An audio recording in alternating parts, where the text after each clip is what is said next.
मेरे बच्चे, आपके पूर्वजों का आपके लिए मैसेज है यह कि सच्चाई वह आपको यह बताना चाहते हैं कि आप उनकी पूरी पूरी निगरानी में हो, पूरी प्रोटेक्शन में हो। अगर आप महादेव जी को सच्चे मन से प्रेम करते हैं तो इस संदेश को लाइक करके चैनल को सब्सक्राइब करें और कमेंट में आई लव यू महादेव जी अवश्य से लिखें। मेरे बच्चे, तुम्हें उससे बस इस बात का जवाब चाहिए कि उसने तुम्हारे साथ ऐसा क्यों किया।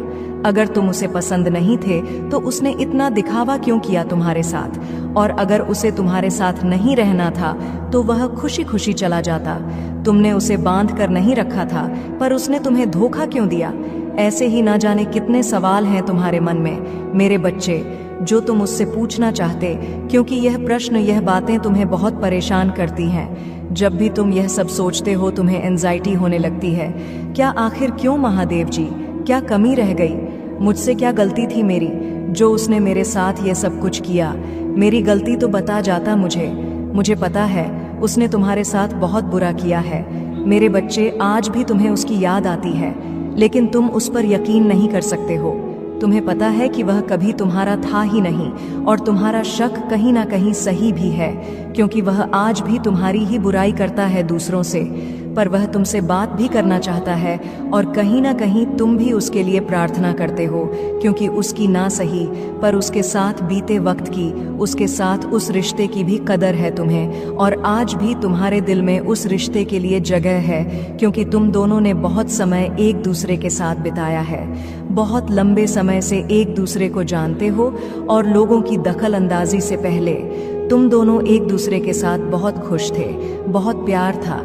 तुम दोनों के बीच यही कारण है कि तुम आज भी रोते हो उन बातों को याद करके, क्योंकि तुम्हारी भावनाएं तो सच्ची थीं।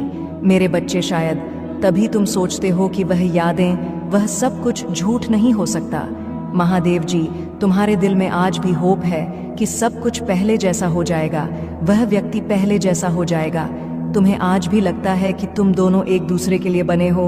तुम अपने आप को उसके अलावा किसी और के साथ नहीं देख सकते हो, और जब भी उसका नाम किसी और के साथ जुड़ता है तुम्हें बहुत दुख होता है, तुम बहुत रोते हो उस दिन। पर तू उसे यह नहीं दिखाना चाहते कि तुम उसके बिना परेशान हो या उसके बारे में सोच रहे हो। तुम चाहते हो कि उसे तुम्हारी कमी खले, अपनी गलती का एहसास हो उसे, और वह तुम्हारे जीवन में वापस आए। इसलिए तुम कभी सामने से उससे बात करने की कोशिश नहीं करते हो मेरे बच्चे। वह तुम्हारे पास तो आना चाहता है, लेकिन वह खुद बहुत बुरा फंसा हुआ है। कोई है उसके जीवन में जिसकी वजह से वह तुमसे बात तक नहीं कर पा रहा है। उस व्यक्ति के कैद का, फैसलों का गुलाम बन गया है वह उनके साथ मजबूरी में है, क्योंकि वह लोग उसकी बातों का इस्तेमाल करके उसे अपने जाल में फंसा रहे हैं। आज नहीं तो कल वह तुम्हारे जीवन में वापस आएगा मेरे बच्चे। बस तुम अभी परेशान मत हो, क्योंकि वह अपने कर्मों का भुगतान कर रहा है। तुम्हारे दुख, तुम्हारे आंसू की कीमत चुका रहा है वह, और उसे यह सजा मिलना जरूरी भी है, नहीं तो वह फिर से तुम्हारे साथ वही सब कुछ करता। इस बार उसे झेलने दो, उसे गिरने दो, तभी उसे तुम्हारा दर्द समझ आएगा। उसने तुम्हारे साथ जो गलत किया उसी की सजा मिल रही है उसे, और इसलिए ही दूर है वह तुमसे। वह अभी भी तुम्हें दोष दे रहा है, खुद को बेचारा समझता है वह आज भी, कि तुमने उसे नहीं समझा, तुमने उसके प्रेम की कदर नहीं की, तुमने कभी उसे वह अहमियत नहीं दी, इसलिए उसने तुम्हारा साथ छोड़कर किसी और का हाथ थामा था।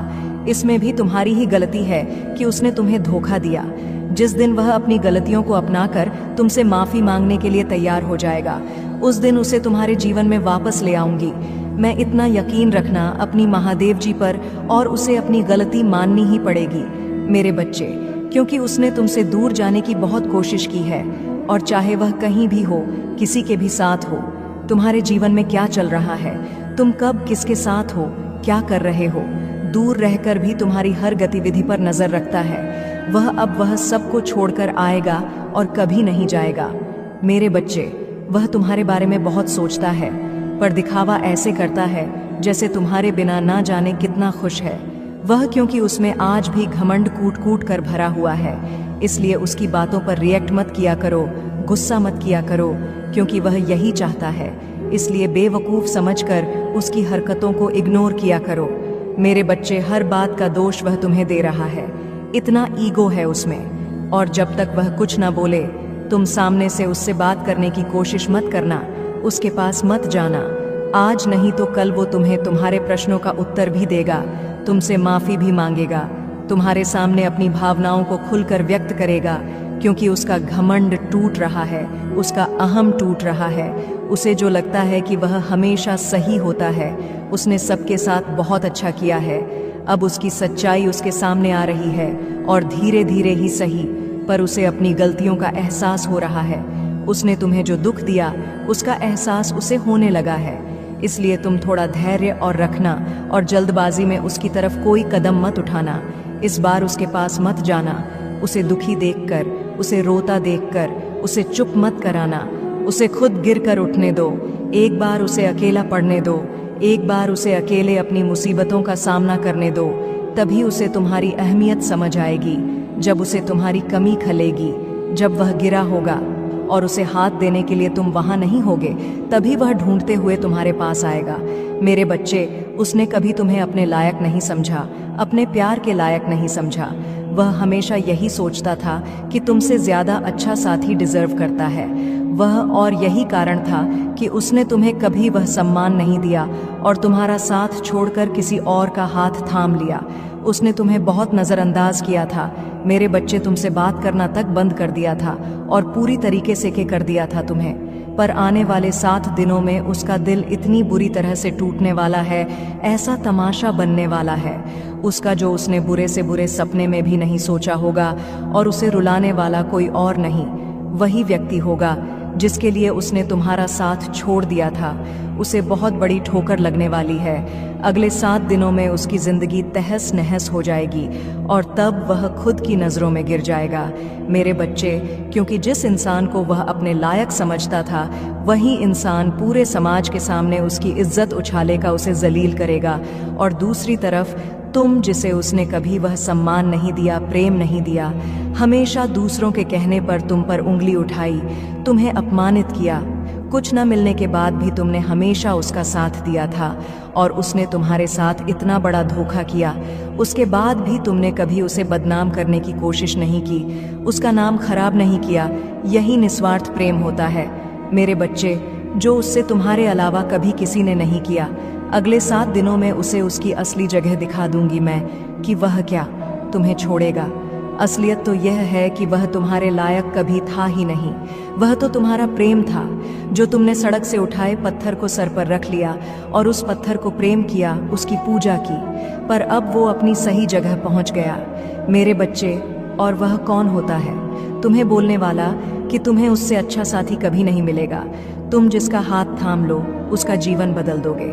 तुम, क्योंकि तुमने संघर्ष किया है, तुम में धैर्य है, तुम्हारे अंदर लोगों की तरह लालच नहीं है, क्योंकि अपनी महादेव जी के अलावा किसी और से कोई उम्मीद नहीं है। तुमने हमेशा सबको प्रेम दिया है, सबके लिए किया है, पर बदले में तुम्हें कभी कुछ नहीं मिला। इसलिए अब तुम्हें किसी से कोई उम्मीद नहीं है और किसी से कुछ भी नहीं चाहिए। आज के समय में भी तुम ईमानदार और वफादार व्यक्ति हो। तुम्हारे साथ जीवन बिताने वाला व्यक्ति तो किस्मत वाला होगा। और यही बातें उस व्यक्ति को अब समझ में आ रही हैं कि उसने हीरा छोड़कर पत्थर को चुन लिया है। अब वही पत्थर उसे मारने लगा है। सिर्फ वह नहीं, उसका पूरा परिवार परेशान है। इतनी बुरी जगह और ऐसे लालची लोगों के बीच फंस गया है वह व्यक्ति, जिन लोगों ने उसका सब कुछ धोखे से हड़प लिया है, लेकिन और पाने की लालच में वह लोग उसे और उसके परिवार को प्रताड़ित कर रहे हैं। उसका रोह रोकर बुरा हाल हो गया है मेरे बच्चे। अब वह तुम्हारे पास वापस भी नहीं आ सकता, क्योंकि किसी तीसरे के लिए उसने तुम्हारे साथ बहुत बुरा किया था। अब उसे ऐसे ही घुटन भरा जीवन जीना है। उसने तुम्हारे साथ अपने रिश्ते का और तुम्हारा खुद बहुत मजाक बनाकर रख दिया था। आज वही लोग उसका तमाशा बना रहे हैं मेरे बच्चे। तुम्हारे साथ मैं थी, तुम्हारे अच्छे कर्म थे, पर उसने तो इतने पाप किए हैं कि आज वह अकेला तड़प रहा है। कोई उसका सुख दुख पूछने वाला नहीं है। लोग उसकी इस हालत का मजाक बना रहे हैं, उस पर हंस रहे हैं, पर वह किसी को कुछ बोल भी नहीं सकता, क्योंकि अपनी इस हालत का जिम्मेदार वह खुद है। अब उसे कभी मन की शांति नहीं मिलेगी। इतना फ्रस्ट्रेटेड रहने लगा है वह कि उसकी सबसे लड़ाई हो रही है। दोस्तों ने साथ छोड़ दिया है, काम खराब चल रहा है, उसके जीवन से खुशियां कोसों दूर जा चुकी हैं। उसके जीवन की सबसे बड़ी भूल ही तुम्हें छोड़ना था। मेरे बच्चे, इस बात का रियलाइजेशन हो गया है उसे कि अगर उसने तुम्हारे साथ इतना बुरा ना किया होता, वह सब कुछ ना किया होता, तो आज अकेले जीवन के इस मोड़ पर ना खड़ा होता वह। पर उसे इस बात का भी एहसास है कि अब वह कुछ भी कर ले, तुम्हें वापस नहीं पा सकता। अब तुम उसे कभी माफ नहीं करोगे। उसके जीवन की कहानी, उसके कर्म उसकी आंखों के सामने घूम रहे हैं मेरे बच्चे, और उसने तुम्हारे साथ जो किया, आज उन बातों पर रो रहा है वह। पर उसने बहुत देर कर दी ये समझने में कि तुम उसके सच्चे जीवन साथी थे। दुनिया की चकाचौंध पैसे के चमक में वह अपना सब कुछ गवा बैठा। उसने अपना जीवन खुद ही खराब किया है। तुमने उसके साथ बहुत सारे सपने देखे थे, उसने तब तुम्हारे सारे सपने तोड़ दिए, तुम्हारा बहुत फायदा उठाया, और जिन लोगों के लिए उसने यह सब कुछ किया, आज उन लोगों ने ही उस व्यक्ति के सारे सपने, परिवार, करियर सब बर्बाद कर दिया है मेरे बच्चे। जो व्यक्ति एक वक्त पर तुम्हें नीचा दिखाता था, आज उसे खुद से घिना रही है कि वह इतनी नीच हरकतें कैसे कर सकता है। उसने तुम्हें कभी नहीं समझा, तुम्हारा दर्द नहीं समझा। आज उसकी आत्मा रो रही है, पासा पलट गया है मेरे बच्चे, और ऐसा पलटा है कि जो उसने तुम्हारे साथ किया था वही सब कुछ देख रहा है। वह वही अकेलापन, एंजाइटी, डिप्रेशन जो नरक वह तुम्हारे लिए बना रहा था, आज उसी नरक में जी रहा है मेरे बच्चे। तुम्हें बहुत बुरे सपने आते हैं, तुम्हें अपने सपनों में नकारात्मक ऊर्जा दिखती है या अपने साथ कुछ बुरा होते देखते हो। तुम इन सपनों की वजह से तुम्हें अच्छी नींद भी नहीं आती है, और उठने के बाद भी तुम्हारा सर बहुत भारी रहता है, तुम्हारी एनर्जी बहुत डाउन रहती है, और यह डर रहता है तुम्हारे मन में कि तुम्हारे साथ कुछ बुरा होने वाला है। तुम्हारे सपने कहीं सच ना हो जाए। तुम्हारे सपने तुम्हारी समझ से बाहर होते हैं मेरे बच्चे। तुम जैसा देखते हो बिल्कुल वैसा तो कुछ नहीं होता, लेकिन जब भी तुम्हें बुरे सपने आते हैं, ऐसे सपने देखते हो तुम, तब तुम्हारे साथ कुछ ना कुछ बुरा जरूर होता है। या तो किसी से लड़ाई हो जाती है, नहीं तो लोग तुम पर प्रहार करने की कोशिश करते हैं। यह सब मेरी दिव्य शक्तियों का कमाल है मेरे बच्चे। मेरे देवदूत हमेशा कुछ भी होने से पहले तुम्हें उसका एहसास करा देते हैं। होने वाली हर घटना का आभास तुम्हें पहले से ही हो जाता है, और तुम्हारे शत्रु की भेजी हुई नकारात्मक ऊर्जा कभी भी तुम्हारा कुछ नहीं बिगाड़ पाती है। तुम्हारे भीतर की दिव्य शक्तियां तुम्हारे शत्रु को हर बार हरा देती हैं। तभी मैं तुमसे बोलती हूँ मेरे बच्चे कि ज़्यादा से ज़्यादा ध्यान लगाओ, मंत्र साधना करो, क्योंकि जितना तुम मेडिटेशन करोगे, ध्यान लगाओगे, तुम्हारे भीतर की दिव्य शक्तियाँ उतनी ही मजबूत होंगी, और किसी भी मुसीबत में तुम उनको आवा देकर अपने पास बुला पाओगे। और यह तभी संभव है जब तुम इन शक्तियों से जुड़ना सीख जाओगे, और उनसे जुड़ने का सबसे आसान तरीका मेडिटेशन करना ही है। शुरुआत में तुम्हें ध्यान लगाने में थोड़ी मुश्किल होगी, पर धीरे धीरे तुम्हें पता भी नहीं चलेगा कब घंटे बीत जाएंगे। एक बार तुमने ध्यान की कला में महारत हासिल कर ली, फिर तुम शक्तियों से जुड़ना सीख जाओगे, और तुम जो सोचोगे वह सच होने लगेगा। तुम्हारे विचलित मन को शांति मिलेगी, और कोई भी नकारात्मक ऊर्जा कभी तुम पर अटैक नहीं करेगी। तुम अपने पूर्वजों से जुड़ना भी सीख सकते हो मेरे बच्चे, लेकिन उसके लिए सही मार्गदर्शन की जरूरत पड़ेगी। तो किसी की भी बातों को सुनकर उस पर यकीन मत कर लेना। सही वक्त पर सही और सच्चा गुरु भेजूंगी मैं तुम्हारे जीवन में, इसलिए जल्दबाजी में किसी गलत व्यक्ति का हाथ मत थाम लेना, क्योंकि हो सकता है वह तुम्हारे शत्रु की कोई चाल हो। इसलिए जहां तुमने इतना धैर्य रखा, थोड़ा और इंतजार कर लो, और अभी तुम्हें अपने ऊपर काम करने की जरूरत है। खुद को दिव्य शक्तियों से जोड़ना सीखो।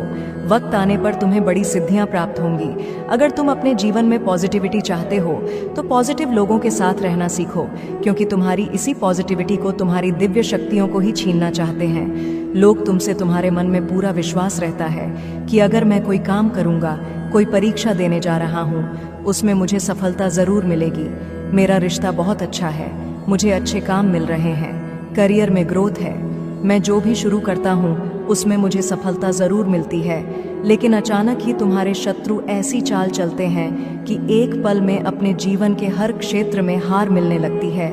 तुम्हें तुम्हारा स्वास्थ्य खराब होने लगता है, रिश्ते टूट जाते हैं, अपने छोड़कर चले जाते हैं, हर तरफ सिर्फ क्लेश, नफरत, लोग ऐसे देखने लगते हैं। तुम्हें जैसे ना जाने क्या पाप कर दिया हो तुमने एक ही दिन में। और यह सब कुछ कभी ना होता मेरे बच्चे, क्योंकि इन बातों का आभास तुम्हें पहले से ही होने लगता है। तुम्हारे ख्याल में अपने आप ही यह बातें आने लगती हैं। सपने देखने लगते हो तुम कि ऐसा कुछ होने वाला है, लेकिन तुम उन बातों को नज़रअंदाज कर देते हो।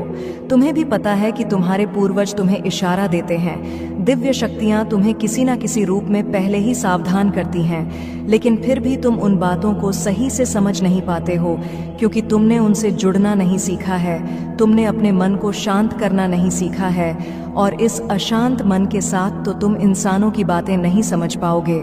दिव्य शक्तियों की बातें समझना तो बहुत दूर की बात है, और यही चाहते हैं तुम्हारा बुरा सोचने वाले कि तुम कभी उन शक्तियों से ना जुड़ पाओ। तभी वह कुछ ना कुछ करते रहते हैं जिससे तुम्हारे जीवन में क्लेश होता रहे और तुम्हारा मन कभी शांत ना हो।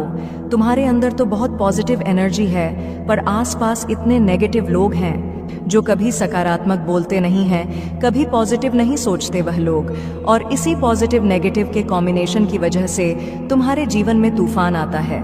मेरे बच्चे, जब जब तुम्हें समझ नहीं आता कि तुम करो तो करो क्या, आखिरकार तुम्हारे जीवन में यह सब कुछ क्यों हो रहा है। जो लोग तुम्हारा बुरा चाहते हैं, जिन्होंने कभी भी तुम्हें अपशब्द बोला है, तुम्हारे बारे में चुगली की है, दूसरों से उनके झूठे आंसू, झूठे दिखावे, झूठे दुखड़े सुनने की कोई ज़रूरत नहीं है तुम्हें मेरे बच्चे, क्योंकि तुम जैसे जैसे अपनी साधना में आगे बढ़ रहे हो, मंत्र जाप कर रहे हो, शक्तियों के बारे में जान रहे हो, उनसे जुड़ने की कोशिश कर रहे हो, तुम्हारा शत्रु उतना ही डर रहा है। इसलिए जब भी तुम्हें अपने आसपास नेगेटिविटी महसूस हो, तुम्हारे दिमाग में गलत विचार आए, तुम्हारा कुछ करने का मन करे जो तुम्हें नहीं करना चाहिए, तुरंत मंत्रों का उच्चारण शुरू कर दिया करो, क्योंकि तुम्हारा शत्रु या कोई नेगेटिव एनर्जी तुम्हारी साधना को तोड़ने की कोशिश करती है उस वक्त, और मेरे मंत्रों में बहुत हाई वाइब्रेशन होती है। मेरे बच्चे, जिस दिन तुम मंत्रों की शक्ति को समझ जाओगे, उस दिन तुम एक पल में इन नकारात्मक ऊर्जा को पहचान जाओगे, और जब उन मंत्रों की वाइब्रेशन तुम्हारे अंदर ही बस जाएगी, तो उस दिन तो तुम पूरी दुनिया पर विजय हासिल कर लोगे। इसलिए जितना हो सके उतना मंत्र जाप करो, अपने मन को शांत रखने की कोशिश करो। तुम्हारा शत्रु तुम्हें इन शक्तियों से दूर करना चाहता है, पर बहुत जल्द तुम उसकी असलियत देखोगे, क्योंकि उसका डर सच में बदलने वाली हूँ मैं। कितनी भी ताकतवर ऊर्जा क्यों ना हो, पर उसकी नकारात्मकता कभी तुम पर हावी नहीं हो सकती है, और उसके जीवन का सबसे बड़ा डर सच होगा। वही डर उसे बेनकाब करेगा, क्योंकि तुम्हारी साधना हर हाल में सिद्ध होगी मेरे बच्चे, और तुम अपने भीतर छुपी दिव्य शक्तियों को जरूर जागृत करोगे। मेरे बच्चे, इस जन्म की तरह पिछले जन्म में भी तुम्हारे लिए तुम्हारे रिश्ते सबसे महत्वपूर्ण थे। पिछले जन्म में भी तुम लोगों के प्रेम के लिए बहुत तरसे हो मेरे बच्चे। किसी व्यक्ति ने तुम्हारे साथ बहुत बड़ा धोखा किया, जिसके बाद ही तुमने सब कुछ छोड़कर अपनी स्पिरिचुअल जर्नी की शुरुआत की थी। उस धोखे ने तुम्हें दुनिया से बहुत दूर कर दिया था, और तब तुम्हारी स्पिरिचुअल अवेकनिंग हुई थी। तुम मुझसे जुड़े थे, तुमने मंत्र साधना की, मेडिटेशन किया, और बहुत सारी सिद्धियां प्राप्त की थीं। तुमने अपने पिछले जीवन में तुमने मेरे रहस्य को जाना था, और उसके बाद तुमने कभी पीछे मुड़कर नहीं देखा। अपना घर परिवार सब कुछ छोड़कर बस मुझे पाना ही अपने जीवन का उद्देश्य बना लिया था। तुमने और मेरे प्रेम को पाने के बाद तुमने दुनिया से प्रेम की उम्मीद छोड़ दी थी। इतने करीब थे तुम मेरे, उसी ज्ञान, उसी प्रेम के साथ तुम्हारा यह जन्म हुआ है, पर तुम्हें इस जन्म में भी सबसे ज्यादा चोट तुम्हारे अपनों ने ही दी है। जो तुम्हारे जितना करीब था, उसने उतना ही गहरा घाव दिया है तुम्हें, और जब तक तुम अपनी शक्तियों को पहचान कर उन्हें जागृत नहीं करते, तब तक तुम्हारे साथ यह सब होता रहेगा मेरे बच्चे। क्योंकि तुम्हारे जीवन का उद्देश्य यह नहीं है कि तुम लोगों के पीछे चलो। पिछले जन्म में तुम लोगों के गुरु थे, तुमने अपनी स्पिरिचुअल अवेकनिंग से लोगों को इनलाइटिंग किया था, लेकिन अभी देखो, खुद को दूसरों पर डिपेंड हो, उनके हिसाब से जी रहे हो, उनसे मान सम्मान की भीख मांग रहे हो, और अपना समय व्यर्थ कर रहे हो। ऐसे लोगों के पीछे यह मोह छोड़ दो मेरे बच्चे, और तुम्हारी साधना जो पिछले जन्म में अधूरी रह गई थी, उस पर काम करो। तुम्हें हमेशा मेरी ऊर्जा में महसूस होती है। बचपन से दूसरों का सोचते हो, तुम भजन में, मंत्रों में तुम्हें सुकून मिलता है। यह सब साइंस है मेरे कि अपनी आध्यात्मिक शक्तियों को जागृत करो। तुमने पिछले जन्म में ही बहुत साधना की है, इसलिए तुम पहले से ही मुझसे जुड़े हुए हो। तुम्हें बस उन शक्तियों को जागृत करना है, उन शक्तियों को फिर से जगाना है, अपने अंदर खुद को पहचानना है। तुम्हें तुम्हारी खुशियों का दरवाजा अध्यात्म से ही खुलेगा मेरे बच्चे, और यही तुम्हारे जीवन का सत्य है। अपनी पिछले जन्म की साधना को व्यर्थ मत जाने दो। तुम यूनिवर्स की शक्तियों से जुड़े थे और दूसरों को अध्यात्म का रास्ता दिखाते थे। तुम तब भी अलग थे, और इस जीवन में भी तुम सबसे अलग हो। यही कारण है कि तुम्हारे विचार सबसे नहीं मिलते। जल्दी तुम्हारी किसी से दोस्ती नहीं होती है। अगर आप मुझ में अपनी भक्ति रखते हो तो मेरी इस वीडियो को शेयर करके महादेव जी का संदेश चैनल को सब्सक्राइब कर लेना, और साथ ही मेरा भाग्यशाली अंक 888 लिखकर मुझे अपनी की स्वीकृति प्रदान कर देना। ओम